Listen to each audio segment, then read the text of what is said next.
Bharatiya Janata party सबसे पहले ये स्पष्ट करे कि इस मुल्क में मुसलमानों का हक है कि नहीं। अगर मुसलमानों का हक है तो फिर OIC यानी ऑर्गेनाइजेशन ऑफ इस्लामिक जो कंट्रीज है उनके प्रेशर में ये कदम क्यों उठाया गया। सिर्फ सस्पेंड करने से नहीं चलेगा। लगातार अलग अलग जगहों से FIR हो रहा है मगर नुपुर शर्मा का अभी तक गिरफ्तारी नहीं हो रहा है। जितने भी मुसलमान के लीडरान हैं, जितने भी मुसलमान के दानिश्वर लोग हैं, मैं उनसे कहना चाहता हूँ कि क्या आप लोगों का जमीर मर चुका है। औरंगजेब अगर मंदिर तोड़वाता तो शिवलिंग को भी तोड़वा देता, मगर औरंगजेब ने मंदिर तोड़वा दिया, शिवलिंग छोड़ दिया, ताकि 2024 में प्रधानमंत्री नरेंद्र मोदी उसी शिवलिंग के आड़ में जो है अपने पॉलिटिकल उल्लू सीधा करे। कानपुर के दंगा की जिम्मेदार नुपुर शर्मा है, क्योंकि नुपुर शर्मा के विवादित बयानों की वजह से जो है ये सारा कुछ मामला उस शर्मा को अरेस्ट किया जाए और नुपुर शर्मा के ऊपर UAPA लगाए। आप प्रॉफिट के खिलाफ गाली देंगे, आप प्रॉफिट के खिलाफ जो है अभद्र भाषा का इस्तेमाल करेंगे। मुसलमान बैठा हुआ है मगर मुसलमान आपके खिलाफ प्रोटेस्ट करेगा, कानूनी तरीके से प्रोटेस्ट करेगा। हजूर सल्लल्लाहु अलैहि वसल्लम के खिलाफ आप बोलिएगा तो आपको हम चीर देंगे। अभी हम लोग यहाँ कोलकाता में प्रोटेस्ट कर रहे हैं और प्रोटेस्ट हमारा साइलेंट प्रोटेस्ट था, बिकॉज हम भी एक जर्नलिस्ट हैं और चूंकि पूरे देश भर में घूम रहे हैं तो जिस तरह से पूरे देश भर में एक अलग नफरत का माहौल बना हुआ है भारतीय जनता पार्टी के जो राष्ट्रीय प्रवक्ता है नुपुर शर्मा की तरफ से, फिर उसके बाद दिल्ली भाजपा के जो मीडिया सेल के हेड थे नवीन कुमार जिंदाल की तरफ से लगातार प्रॉफिट मोहम्मद के खिलाफ जिस तरह से अभद्र भाषा इस्तेमाल किया गया, जिस तरह से गलत जबानी की गई, उनके जो जीवन है जिस तरह से हजरत आयशा के बारे में जिस तरह का अभद्र भाषा इस्तेमाल किया गया, तो सबसे पहले भारतीय जनता पार्टी इस बात को स्पष्ट करे कि भारतीय जनता पार्टी इस मुल्क में मुसलमानों को लेकर क्या सोचती है और इस मुल्क में मुसलमान पहले दर्जे का शहरी है कि नहीं। लगातार पूरे देश भर में ये चल रहा है कि मुसलमान अगर कुछ कह रहा है तो उसके खिलाफ NSA लग जा रहा है, राजद्रोह का मुकदमा लग रहा है, देशद्रोह का मुकदमा लग रहा है। मगर जिस तरह से नुपुर शर्मा लगातार प्रॉफिट के खिलाफ जो है बदजमानी कर रही है, प्रॉफिट को लाइव गालियां दे रही है, तो भारतीय जनता पार्टी 27 मई को ये कांड होता है और आज 6 जून हो चुका है। पिछले 7 दिनों में पूरा देश भर का जिस तरह का माहौल बना हुआ था, मुसलमान अगर प्रोटेस्ट करे तो उनको जेल की सलाखों के पीछे डाल दिया जाएगा। भारतीय जनता पार्टी में बैठे हुए लोग अगर उनसे कुछ पूछेंगे तो उनको सिर्फ सस्पेंड किया जाता है। और माफ कीजिएगा, भारतीय जनता पार्टी के लोग हिंदुस्तान के मुसलमानों का वकार देखकर या उनके सेंटीमेंट को देखकर अरेस्ट नहीं किया। जब OIC मतलब कि ऑर्गेनाइजेशन ऑफ इस्लामिक कॉपरेशन, जो 57 देशों का इस्लामिक मुल्क का जो एक ऑर्गेनाइजेशन है, उनके तरफ से लगातार बयान चला है, उनके तरफ से प्रेशर चला, चाहे कुवैत हो, ओमान हो, कतर हो, लिबनान हो, सऊदी अरेबिया हो, टर्की हो, इनके तरफ से लगातार जो है मोदी सरकार पर प्रेशर गया है और जितने भी एम्बेसडर है उनको लगातार समन भेजा गया है कि भारतीय जनता पार्टी अपना ये स्पष्ट करे कि किस तरह से मुसलमानों के पैगंबर के खिलाफ अभद्र भाषा इस्तेमाल किया जाएगा। आप देखेंगे कि 10 मई से ये सारा जो है नफरत का कांड शुरू होता है। पहला दिन ये शुरू होता है कि जब रामनवमी होता है, मुसलमानों के मस्जिदों के ऊपर चढ़कर उनके मीनारों को तोड़ा जाता है। फिर उसके बाद मुस्लिम लड़कियां जो हिजाब पहनी है उनके रास्ते को रोका जाता है। फिर उसके बाद जो है लगातार यति नरसिंहानंद, फिर उसके बाद बजरंग मुनि, फिर उसके बाद आनंद स्वरूप, ये जितने भी नफरत के सौदागर है सभी लोग जो है लगातार मुस्लिम लड़कियों के खिलाफ, मुस्लिम लोगों के खिलाफ और पैगंबर मोहम्मद के खिलाफ अभद्र भाषा इस्तेमाल कर रहे हैं। भारतीय जनता पार्टी सबसे पहले ये स्पष्ट करे कि इस मुल्क में मुसलमानों का हक है कि नहीं। अगर मुसलमानों का हक है तो फिर OIC यानी ऑर्गेनाइजेशन ऑफ इस्लामिक जो कंट्रीज है उनके प्रेशर में ये कदम क्यों उठाया गया। सिर्फ सस्पेंड करने से नहीं चलेगा। पैगंबर मोहम्मद के खिलाफ जो बयान दिया गया उस पर अरेस्ट होना चाहिए और नुपुर शर्मा को भारतीय जनता पार्टी से निकालना चाहिए। सिर्फ आप जो है सस्पेंड करके मुसलमानों के दिल को दुखा रहे हैं। और सबसे बड़ी महत्वपूर्ण चीज यह है कि 1857 की अगर आप जंग देखेंगे, अंग्रेजों के खिलाफ बगावत देखेंगे, तो दिल्ली से लेकर लाहौर की जितनी मस्जिदें थी, दिल्ली से लेकर लाहौर तक जितनी जो है इमारतें थी, दिल्ली से लेकर लाहौर तक जितनी जो है दरख्त थे, सब दरख्त पर उलमाए इस्लाम के जो है लाश लटका दिए गए थे, उनको फांसी की सजा दी गई थी। और 1947 में जब देश का बंटवारा हुआ था तो हिंदुस्तान के जो असल मुसलमान है उस बंटवारे का बाइकआउट किया था। हम यहाँ पर जो है बाई चॉइस है, बाई चांस नहीं है। तो हमें हर बार ये न जताया जाए कि आप प्रॉफिट के खिलाफ गाली देंगे, आप प्रॉफिट के खिलाफ जो है अभद्र भाषा भाषा का इस्तेमाल करेंगे। मुसलमान बैठा हुआ है मगर मुसलमान आपके खिलाफ प्रोटेस्ट करेगा, कानूनी तरीके से प्रोटेस्ट करेगा। प्रधानमंत्री नरेंद्र मोदी और गृह मंत्री अमित शाह से यह अनुरोध है कि आप सबका साथ, सबका विकास, सबका विश्वास की बात करते हैं,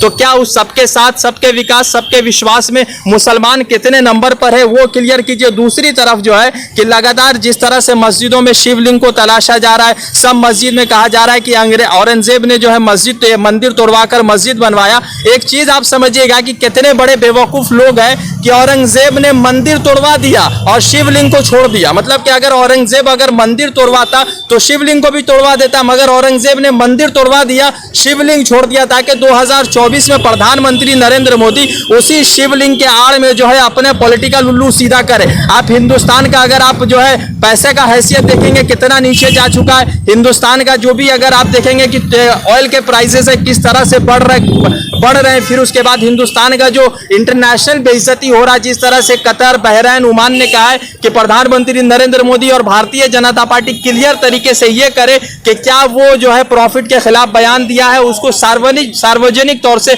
माफी मांगे। अब देखना यह है कि प्रधानमंत्री नरेंद्र मोदी कब सस्पेंड करते हैं नुपुर शर्मा को और कब यह सिलसिला बंद होता है। देखिए, आज करीब 7 दिनों से ज़्यादा हो गया है नुपुर शर्मा ने जो विवादित बयान दिया, उसके बाद नुपुर शर्मा के ऊपर कोई भी कार्रवाई नहीं होती है, सिर्फ सस्पेंड किया दिया जा रहा है 6 सालों के लिए। मगर सवाल बड़ा महत्वपूर्ण है क्योंकि एक तरफ नुपुर शर्मा को अभी तक गिरफ्तारी नहीं हुई, पूरे देश भर से जो है लगातार अलग अलग जगहों से FIR हो रहे हैं, मगर नुपुर शर्मा का अभी तक गिरफ्तारी नहीं हो रहा है। और जिस तरह से कानपुर में दंगा हुआ, मैं समझता हूं कि कानपुर के दंगा की जिम्मेदार नुपुर शर्मा है, क्योंकि नुपुर शर्मा के विवादित बयानों की वजह से जो है ये सारा कुछ मामला हुआ। शर्मा को अरेस्ट किया जाए और नुपुर शर्मा के ऊपर UAPA लगाया जाए। और जिस तरह से बंगाल में जो मुसलमानों के रहनुमा बने फिर रहे हैं और आज वो बिल्कुल खामोश है, एक भी प्रोटेस्ट नहीं है। बंगाल के जो है मुस्लिम लीडर्स जो बड़े बड़े हैं वो आज बिल्कुल साइलेंट होके ये तमाशा देख रहे हैं। अब बहुत सारे अंधभक्त कहेंगे कि मैं एक पत्रकार होकर किस तरह से बोल रहा हूँ, क्योंकि मैं एक पत्रकार हूँ ज़रूर, मगर पैदा होने से पहले मैं जब दुनिया में जन्म लिया हूँ मैं एक मुसलमान हूँ।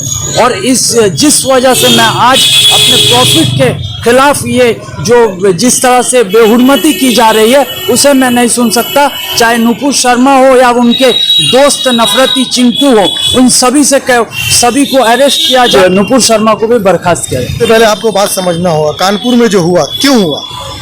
अगर यहाँ की कानून व्यवस्था जिसने ऐसा बयान दिया उसको पहले अरेस्ट करती, उसके खिलाफ पहले कार्रवाई करती तो ये चीज़ न होता।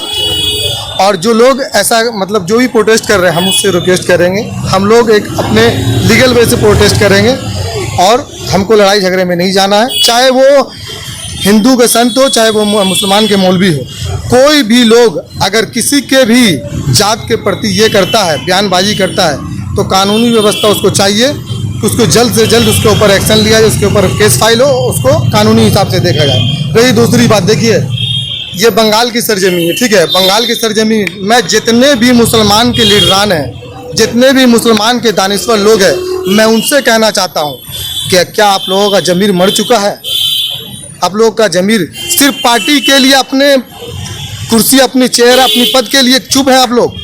अरे आइए, कभी आप सपोज डेट सोच लीजिए, हमारे मोहल्ले में आपसी में झमेला होता है, अगर कोई मेरी माँ को गाली दे देता है तो हम लोग एक दूसरे को मानने पे होता है। जिनकी वजह से हम लोग इस दुनिया में आए, जिनकी वजह से हम लोग पहचाने जाते हैं, आज वो हमारे हजूर सल्लल्लाहु अलैहि वसल्लम को गाली दे रहे हैं और हम लोग के अंदर ज़मीन मर चुका है, हम लोग सुन रहे हैं। अरे हम लोग लड़ नहीं सकते, हम लोग कानून के दायरे में जाके प्रोटेस्ट तो कर सकते हैं। कहाँ गए ये दानिश्वर लोग जो है ये बड़ी बड़ी बातें करते हैं, कहाँ गए? आज हर जगह दुनिया के हर कोने में प्रोटेस्ट हो रहा है, जहाँ तक के बाहरी देश के लोग हिंदुस्तान के जितने भी प्रोडक्ट है सबको बाइकआउट कर रहे हैं। क्यों? अब बीजेपी वाले लोग क्यों उसको ये सस्पेंड किए कि देखिए जब बाहर स्टेट में यहाँ का इंडिया का मतलब कोई भी प्रोडक्ट जाएगा नहीं। अब तो ये हो रहा, अब तो किसका दिक्कत है? बिजनेसमैन को दिक्कत होगा। तो ये अपने आप को बचाने के लिए ये स्टेप लिए हैं। मेरा बोलने का मतलब यही है कि जो लोग इस तरह का बयानबाजी करते हैं उसको आप लोग इतना हाइप क्यों देते हैं? जो इस तरह की मीडिया जो ऐसे लोगों को मीडिया पे लेके आती है, सबसे पहले उस मीडिया चैनल को आप बैन कीजिए, उसके ऊपर केस कीजिए। जो ऐसे लोगों को लाके मीडिया पे आप दिखाते, क्यों दिखाते हैं? ये नफरत करने वाले लोग हैं, और जो नफरत करते हैं उसको आप मीडिया पे लेके आ रहे हैं। अरे इंसान को तो ऐसे जीना चाहिए। ठीक है, आप मुसलमान को गाली दे रहे थे, हम लोग सुन रहे थे, बर्दाश्त कर रहे थे। मुसलमान कौम जो है ना, सब्र, अपने सब्र से सब्र करती है, और सब्र से अपना इम्तहान को पूरा ये देती है। जब एक सब्र, आप मुसलमानों को गाली दे रहे थे, चुप थे। आप हमारे हजूर सल्लल्लाहु अलैहि वसल्लम के खिलाफ बोलिएगा, गाली दीजिएगा, हम चुप रहेंगे। हजूर सल्लल्लाहु अलैहि वसल्लम के खिलाफ आप बोलिएगा तो आपको हम चीर देंगे। याद रखिएगा, ये आपकी लड़ाई है, मेरी लड़ाई नहीं है। ये कौम की भी लड़ाई नहीं है। ये जो हज़रत मोहम्मद सल्लल्लाहु अलैहि वसल्लम ने है, दुनिया में एक अलग मर्तबा है इनका। हमारे मौलवी भी अगर कोई भी संत साधु को ऐसा बोलते हैं, उनके ऊपर कार्रवाई कीजिए। हम लोग बोलते हैं, हम लोग कानून को हाथ में लेना नहीं चाहते हैं। हम लोग कानून के दायरे में जो भी करेंगे, कानून के दायरे में आके करेंगे। लेकिन हम बार बार एक ही बात बोलेंगे कि हमारे जो दानिश्वर लोग हैं, जो हमारे लीडर हैं, आगे आए, अपने कुर्सी और अपने पद को बचाने के लिए। अरे इज्जत और रिज़्क़ का मालिक तो अल्लाह है, हर एतबार से आपको अल्लाह देगा। लेकिन सच बोलने के लिए आप आगे आइए, अपनी पार्टी के लिए, पार्टी में जगह बनाने के लिए चुप मत रहिए। कौम का अगर आप ड्राइवर हैं तो कौम के लिए जिंदा दिल बनिए। जिस तरह से ये हमारे रसूल को गाली दे रहे हैं, हम ये कतई बर्दाश्त नहीं कर सकते हैं।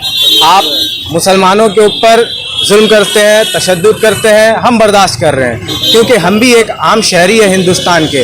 मगर ये बात आप कान खोल कर सुन लीजिए, अपने कानों में तेल डाल लीजिए और सुन लीजिए कि रसूल अल्लाह के खिलाफ, जिनके सदके हमारी ये ज़िंदगी है, ये दुनिया है, और आप भी जी रहे हैं, आप भी खा रहे हैं, उनके खिलाफ अगर एक भी बात हुई तो जो आवाज़ उठेगी वो ज़बान काट देंगे, जो हाथ उठेगी वो हाथ काट देंगे, जो उंगली उठेगी वो उंगली काट देंगे। और मुसलमानों, अभी भी वक्त है, अपने अंदर इत्तेहाद पैदा करो। अगर यही हाल रहा तो तुम मुसलमान तो छोड़ दो, तुम इंसानियत के भी नाम के नहीं हो। और सबसे ज़्यादा शर्म आता है इस बात पे कि मुसलमान और जो हिंदू लोग हैं और जो इस देश में जो नागरिक है, उनका सोशल रिस्पॉन्सिबिलिटी कुछ नहीं है। क्यों? ये सिर्फ क्या मुसलमान का काम है कि सड़क में आके उतरे और जो है एहतजाज करे? क्या हिंदुओं के लिए रसूलुल्लाह ताला नहीं आए थे? हमारे रसूलुल्लाह तो सारी कायनात के लिए आए थे, सारी दुनिया के लिए आए थे। आज जो हिंदुस्तानी नागरिक है इतना बेशरम हो गया है, ये बीजेपी, आरएसएस और एक तरफा के चक्कर में इतना बेशरम हो गया कि इसको सिर्फ टीवी में बैठ के डिबेट देखना है। ये कहती है आगे टीवी में कि गलती से हो गया। गलती से क्या हो गया? National media. आज हम लोग एहतजाज कर रहे हैं तो पुलिस आ जाएगी रोकने के लिए, पकड़ने के लिए। नेशनल मीडिया, आप वहाँ कोई आप कंट्रोल रखते हैं कि वहाँ से कोई भी कुछ आता है, कुछ भी बोल के चले आता है? कमलेश तिवारी, याद है ना आपको क्या हाल हुआ उसका? लास्ट में वही हाल होगा तुम्हारा, बिनुपुर शर्मा, याद रखो तुम।